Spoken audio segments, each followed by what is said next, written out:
This is iFIBER 1 News. Here are today's top stories. A jury found Chad Bennett guilty of killing 82-year-old Ephrata resident Lucille Moore. A so-called dreamer in custody since February was released on Tuesday in Seattle. 3 suspects remain at large after a jewelry heist at a Las Vegas Strip casino. From the iFIBER 1 newsroom, this is iFIBER 1 News. And it starts now. A jury found Chad Bennett guilty of killing 82-year-old Ephrata resident Lucille Moore. The jury reached a verdict Wednesday morning, finding the 27-year-old Ephrata man guilty of murder in the second degree. Bennett was found not guilty of the more serious charge of murder in the first degree. Bennett was initially tried in 2016, but a mistrial was declared after jurors were unable to reach a verdict. Jury began deliberations on Monday in the second trial, which began back on February 16th. According to court records, Bennett visited Moore's home 3 times on September 7, 2014. Investigators say it was sometime during those visits Bennett killed Moore by stabbing her and cutting her throat. Her body was discovered on the kitchen floor by a neighbor the next day. Bennett's DNA was found on a cigarette butt in the home, on the pillow covering Moore's face, and on her shirt, and in a blood swipe on a cabinet door in the kitchen. Prosecutors argued during trial Bennett killed Moore because he was unable to pay the more than $900 for his rent and the remainder of his security deposit. This is Joe Utter for iFIBER 1 News.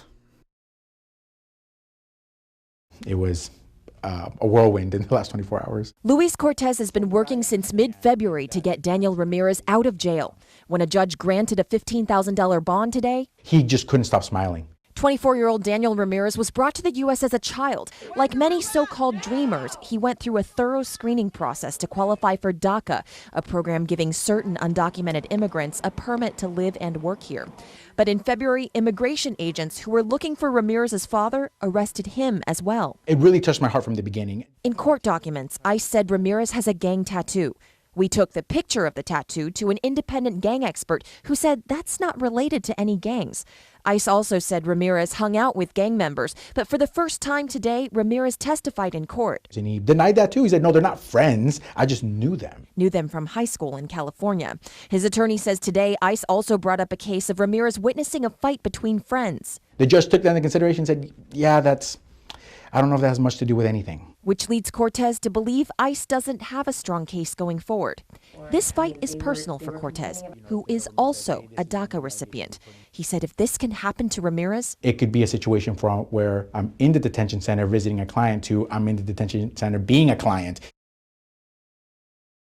We actually saw people running sort of like underground and screaming. A band of thieves attempted a bold, brazen heist at the Bellagio early Saturday morning. 4 suspects wearing masks like this pig disguise smashed glass doors at a jewelry store, grabbed merchandise, and took off, sending guests running and bringing police and security out in full force. They told us do not come downstairs, and we had a fountain view window, so we went to the window and we heard screams. Police arrested 20-year-old Sebastian Gonzalez in connection with the heist, and he faces multiple charges including robbery, burglary, conspiracy to commit robbery, and attempted robbery. While the group was fleeing the scene, police say they made several unsuccessful carjacking attempts and were then forced to flee on foot, but Gonzalez was caught before he could make it to the boulevard. My husband started to count the police cars, and I thought he was just kidding.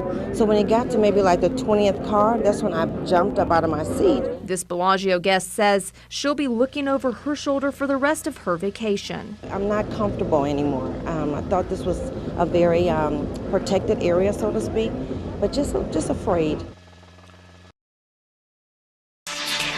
From the iFIBER 1 Weather Center, I'm Jeff Slicky taking a look at the basin's forecast.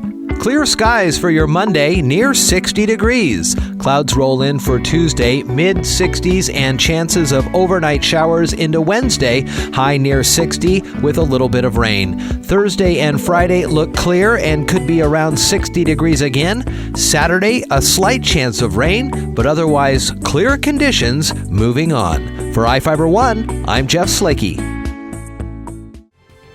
This is iFIBER 1 News. For more information on these stories and other news, Visit us online at iFiber1.com or check us out on Facebook.